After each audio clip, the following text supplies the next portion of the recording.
Movie के start में हम एक लड़की को देखते हैं जो कि एक सुनसान रास्ते पर चल रही होती है। अचानक एक गाड़ी आके उसके सामने रुकती है। एक लड़का उसे लिफ्ट ऑफर करता है लेकिन वो मना कर देती है। वो लड़की फोन पे बात करते हुए जाने लगती है लेकिन अचानक उसे गाड़ी में से आवाजें आने लगती हैं। जब वो गाड़ी में चेक करने जाती है तो वहाँ पे एक आदमी जख्मी हालत में बंधा हुआ था। उस गाड़ी का ड्राइवर उस लड़के पर हमला करके उसे पकड़ लेता है। यहाँ से हमें ये पता चलता है कि वो लड़का एक साइको किलर है। वो लड़का उस लड़की को मार देता है। अब हमें नेक्स्ट सीन में एक ऑफिस दिखाया जाता है जहाँ पे हमें एक लड़की दिखाई जाती है। वो लड़की डेफ होने के साथ साथ गूंगी होती है। वहाँ पे वो अपनी जॉब कर रही होती है जहाँ पे वो गूंगे और फिजिकली चैलेंज लोगों के साथ कम्युनिकेशन करती है। अब नेक्स्ट सीन में हमें दो बहन भाई दिखाए जाते हैं। उस लड़की का भाई एक पुलिस ऑफिसर था। वो लड़की अपने भाई से डेट पर जाने की जिद करती है लेकिन उसका भाई उसे मना कर रहा होता है। लेकिन वो अपने भाई को मना लेती है। उसका भाई उसे ये कहता है कि रात को जल्दी वापस आ जाना।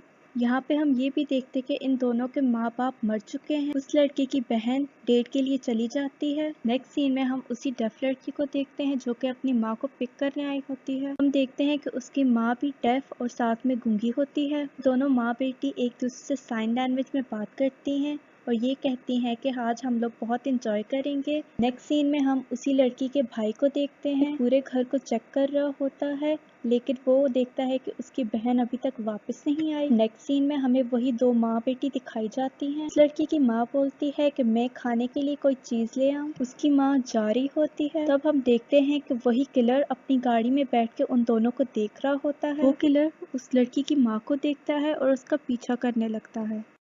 अचानक उसी पुलिस वाले की बहन उसके सामने से गुजर के जाती है जहाँ पे वो चाकू छुपा लेता है जिसकी वजह से उस साइको को बहुत गुस्सा आता है और वो उस लड़की की माँ को छोड़ के उस पुलिस वाले की बहन के पीछे जाने लगता है। वो डेफ लड़की कार पार्क करके वापस आ रही होती है। वो रोड की साइड पे खड़ी होती है कि अचानक एक वाइट कलर का सैंडल उसके सामने आके गिरता है। वो किलर भी अपनी कार में बैठ के उस डेफ लड़की को देख रहा होता है। वो किलर ये सोचता है कि अगर वो उस साइड पर गई तो मैं इस लड़की को मार डालूंगा। पुलिस वाले की बहन उस लड़की से कहती है कि वो उसकी मदद करे। अब यहाँ पे उस किलर को बहुत गुस्सा आता है और वो चाकू उठा के उस गली की तरफ जाने लगता है। वो उस डेफ लड़की के ऊपर हमला कर देता है और दूसरी लड़की को कहता है कि ये तुम्हारी वजह से अब मरेगी। वो एक कुल्हाड़ी से उस डेफ लड़की को मारने ही वाला होता है कि पुलिस वाले की बहन उसके ऊपर हमला करके उसको गिरा देती है और वो डेफ लड़की वहां से भाग जाती है। जब वो भागती है तो किलर भी उसके पीछे भागने लगता है। वो डेफ लड़की भागकर पार्किंग लॉट में आती है। किलर भी उसके पीछे पीछे पार्किंग लॉट में पहुंच जाता है। वो पूरे पार्किंग लॉट में उस लड़की को ढूंढता है लेकिन उसे कहीं भी वो लड़की नजर नहीं आती। अचानक से उसे कुंडी खुलने की आवाजें आने लगती हैं। वो देखता है कि वो लड़की एक दरवाजे की कुंडी खोलने की कोशिश कर रही होती है। वो किलर जाता है उस लड़की को पकड़ने के लिए लेकिन उससे दरवाजा खुल जाता है और वो वहां से भाग जाती है। वो लड़की भागकर अपनी गाड़ी में आके बैठ जाती है। वो गाड़ी चलाने ही वाली होती है कि किलर उसी की गाड़ी के अंदर से निकलता है। वो किलर चाकू निकाल के उस लड़की को डराने लगता है और कहता है कि तुम डेफ हो। वो लड़की गाड़ी चलाने लगती है और जोर से ब्रेक मार देती है जिसकी वजह से वो किलर एकदम से आगे गिरता है और वो लड़की कार से उतर के भाग जाती है। वो किलर भी उसके पीछे भागता है। वो लड़की भागते भागते अपनी माँ के पास पहुंचती है। जहाँ पे उसकी माँ खड़ी थी वहाँ पे एक इमरजेंसी बटन था जिसको प्रेस करते ही जोर जोर से अलार्म बोलने लगता है। किलर इसको देख के चला जाता है। स्पीकर से एक पुलिस ऑफिसर की आवाज आ रही होती है। वो दोनों माँ बेटी उससे हेल्प नहीं मांग सकते थे। वो दोनों उसी इमरजेंसी बटन के पास खड़ी होती है कि वही किलर सूट पहन के वो किलर उन दोनों से कहता है कि मैं अपनी बहन को ढूंढ रहा हूँ। वो डेफ लड़की एक कागज पर उसको लिख के बताती है कि मैंने रास्ते में एक जख्मी लड़की को देखा था, शायद वो तुम्हारी बहन है। तुमने यहाँ पे किसी अजीब इंसान को देखा है? वो किलर कहता है कि हाँ, मैंने एक आदमी को देखा है। उसने एक मास्क और एक कैप भी पहनी हुई थी। वो किलर कहता है कि तुम मुझे उसकी लोकेशन बताओ कि वो कहाँ थी। लेकिन उसी वक्त ही पुलिस वाले वहाँ पे आ जाते हैं और उन तीनों को पुलिस स्टेशन ले जाते हैं। वो लड़की पुलिस वालों को उस किलर का हुलिया बताती है कि उसके कपड़े कैसे थे, उसकी हाइट क्या थी। लड़की की माँ को उस लड़के के ऊपर शक होता है। पुलिस स्टेशन के अंदर एक शराबी आदमी उस किलर के साथ लड़ाई करने लग जाता है। पुलिस वाला उस आदमी को पकड़ के बाहर लेके जाता है। लड़ाई के दौरान किलर से एक मोबाइल गिर जाता है। उस लड़की की माँ किलर को उसका मोबाइल उठा के देने लगती है तो वो उसकी स्क्रीन पर एक लड़की की पिक्चर्स देखती है जो कि उसी पुलिस वाले की बहन थी। थोड़ी देर बाद उसी लड़की का भाई पुलिस स्टेशन के अंदर आता है और दूसरे पुलिस वाले को कहता है कि मेरी बहन अपना फ़ोन नहीं उठा रही, और वो अपनी बहन की डिस्क्रिप्शन बताने लगता है कि उसने किस कलर के कपड़े पहने हुए थे जो कि उसी डिस्क्रिप्शन के साथ मैच कर रहे थे जो कि उस डेफ लड़की ने बताई थी।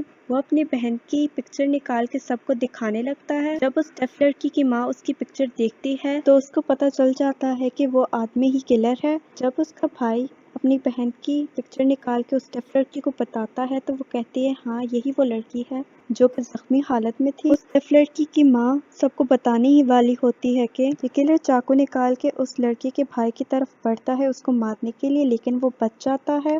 और यहाँ पर मैं एक बात क्लियर कर दूं कि पुलिस स्टेशन में उन चारों के अलावा और कोई नहीं था। उन दोनों के बीच में लड़ाई शुरू हो जाती है जिसमें उस लड़की का भाई किलर को खूब मारता है। उस लड़की का भाई उसे बहुत मारता है और कहता है कि तुमने गलत इंसान से पंगा ले लिया है।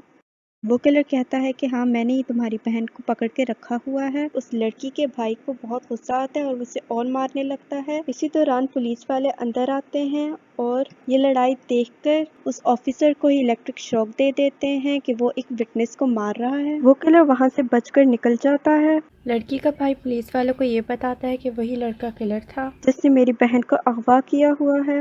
वो दोनों माँ बेटी अब घर वापस आ जाती हैं। दूसरी साइड में हम किलर को देखते हैं जिसको इनके घर के लोकेशन का पता चल गया था। अब वो किलर इन दोनों के घर की तरफ जाता है। वहाँ पे वो डेफ लड़की अकेली थी। यहाँ पे किलर दरवाजे का लॉक तोड़कर घर के अंदर आ जाता है और घर के अंदर जितनी भी लाइट्स थी उनको बंद करने लगता है क्योंकि वो लाइट्स आवाज आने पर ब्लिंक करती थी। वो एक कुल्हाड़ी लेके उस डेफ लड़की के ऊपर हमला करता है लेकिन वो बच जाती है। वो लड़की भाग के अपने आप को एक रूम के अंदर लॉक कर देती है और अपना मोबाइल निकाल के वो उसी लड़की के भाई को मैसेज करती है कि वो किलर हमारे घर पे है। वो किलर कुल्हाड़ी से दरवाजा तोड़कर अंदर आ जाता है लेकिन वो डेफ लड़की खिड़की से छलांग लगाती है और वो भागने लगती है। किलर भी उसके पीछे भागने लगता है। इस दौरान उस लड़की का भाई भी पहुंच जाता है। वो किलर उस डेफ लड़की के पीछे भाग रहा था और वो पुलिस वाला उस किलर के पीछे भाग रहा था। इन तीनों के दरमियान एक जबरदस्त सा चेस चलता है। वो डेफ लड़की भागते भागते एक ऐसे रास्ते पे आ जाती है जो कि बंद था।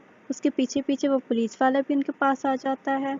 किलर और उस पुलिस वाले के दरमियान एक कन्वर्सेशन हो रही थी जहाँ पे वो किलर पुलिस वाले के साथ एक डील करता है। वो कहता है कि तुम इस डेफ लड़की को मुझे दे दो और मैं तुम्हारी बहन का पता तुम्हें बता दूंगा। अगर तुमने मुझे पकड़ा तो तुम्हें अपनी बहन कभी नहीं मिलेगी। अगर तुम्हें तुम्हारी बहन जल्दी नहीं मिली तो वो मर जाएगी क्योंकि वो जख्मी है। पुलिस वाला ये डील एक्सेप्ट कर लेता है और अपनी बहन को ढूंढने के लिए चला जाता है। अब वो किलर और डेफ लड़की अकेले थे। वो किलर उस डेफ लड़की को पकड़ लेता है। इसी के दौरान उस पुलिस वाले की कॉल उस किलर को आती है और वो किलर पुलिस वाले को कहता है कि मैंने तुम्हें गलत पता बताया है। तुम्हें क्या लगता है कि मैं इतनी आसानी से तुम्हारी बहन का पता तुम्हें बता दूंगा? और फोन बंद कर देता है। किलर उस लड़की को मारने ही वाला होता है कि वो लड़की उस साइको की आंखों पर मिट्टी फेंक कर भाग जाती। वो डेफ लड़की भाग ही रही होती है कि गाड़ी से उसी पुलिस वाले की बहन गिरती है जो कि जख्मी हालत में थी और वो उस लड़की से मदद मांग रही होती है।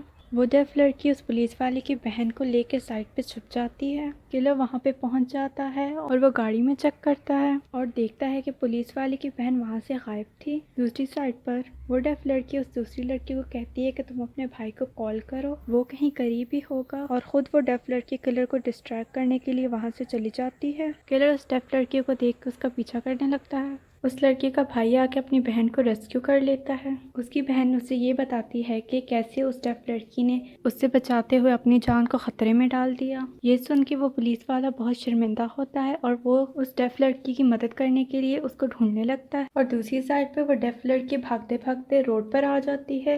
रोड के उस साइड पे बहुत ज्यादा लोग होते हैं। वो सबसे मदद मांगती है लेकिन कोई भी उसकी साइन लैंग्वेज नहीं समझ पाता। किलर भी उसके पीछे आता है। डेफ लड़की उस किलर को आता देख के चाकू निकाल देती है और वहाँ पर जितने भी लोग खड़े होते हैं वो सब उससे डरने लगते हैं। किलर वहाँ पे आता है और सबसे कहता है कि ये मेरी बहन है जिसकी मेंटल कंडीशन ठीक नहीं है और ये घर से भाग गई है। किलर उस डेफ लड़की को लेके चला जाता है। वो डेफ लड़की उस किलर से बहुत रिक्वेस्ट करती कि वो इसे ना मारे, मैं किसी को कुछ नहीं बोलूँगी, लेकिन किलर उसे साइड पे लेके जाता है उसे मारने के लिए। लेकिन उस लड़की का भाई उस डेफ लड़की को बचाने के लिए आ जाता है। किलर और पुलिस वाले के दरमियान एक अच्छी खासी फाइट होती है। उस फाइट में किलर बेहोश होकर नीचे गिर जाता है और वो पुलिस वाला उस डेफ लड़की के पास जाता है और उसे कहता है कि तुम्हारी वजह से मेरी बहन आज जिंदा है, और साथ में वो ये भी कहता है कि तुम्हारी माँ आसपास ही है। वो पुलिस वाला उससे बात कर ही रहा होता है कि किलर उठ के उसके ऊपर एक कांच की बोतल तोड़ देता है। वो पुलिस वाला नीचे गिर जाता है और वो किलर उस पुलिस वाले को मारने लगता है। वो डेफ लड़की चाकू उठा के किलर को धमकाने लगती है। वो पुलिस वाला उस डेफ लड़की को बचाता है और किलर उस पुलिस वाले को कहता है कि मैंने तुमसे पहले ही कहा था कि या तो मैं उस डेफ लड़की को मारूंगा या तो उसकी माँ को। वो किलर उसकी माँ को मारने के लिए चला जाता है। वो पुलिस वाला भी उसके पीछे जाता है। वो स्ट्रीट्स पर एक दूसरे को ढूंढ रहे होते हैं। उस डेफ लड़की की माँ अपनी बेटी को ढूंढ रही होती है कि अचानक उसके सामने किलर आ जाता है। वो रो के किलर से पूछती है कि उसकी बेटी कहाँ है और किलर एक सुनसान गली की तरफ इशारा करके कहता है कि तुम्हारी बेटी वहाँ पर है। और दूसरी साइड पर वो डेफ लड़की उस किलर को अपनी माँ के साथ देख लेती है। किलर उसकी माँ को मार ना दे वो भाग कर आती है और एक चाकू से किलर को स्टैब कर देती है। किलर उसे कहता है कि तुम्हें क्या लगता है कि तुम मुझे इससे रोक सकती हो। असल में वो डेफ लड़की अपने आप को स्टैब करती है और चाकू किलर के हाथ में दे देती है। वो भीड़ वाली जगह पे खड़े थे तो सब लोग उसे देखते हैं और उस किलर से डरने लगते हैं कि उसने एक लड़की को स्टैब कर दिया। किलर कहता है कि मैंने इसे स्टैब नहीं किया बल्कि इसने खुद अपने आप को स्टैब किया है, लेकिन कोई भी उसकी बात पर यकीन नहीं करता और वहाँ पर पुलिस भी आ जाती है। पुलिस वाले उस किलर को चाकू फेंकने के लिए कहते हैं। किलर जब उस डेफ लड़की की तरफ देखता है तो वो उसको देख कर स्माइल करती है, जिसकी वजह से उस किलर को बहुत गुस्सा आता है और वो चाकू लेके उस डेफ लड़की की तरफ बढ़ने लगता है और पुलिस वाले उसके ऊपर फायर कर देते हैं जहाँ पे उसकी जान चली जाती है। अब हमें कुछ मंथ्स बाद वाला सीन दिखाया जाता है जहाँ पर वो डेफ लड़की और उसकी माँ बीच पर आए होते हैं और वहाँ पे वो पुलिस वाला और उसकी बहन भी उनसे मिलने आते हैं और यहाँ पर हैप्पीली ये मूवी ख़त्म हो जाती है।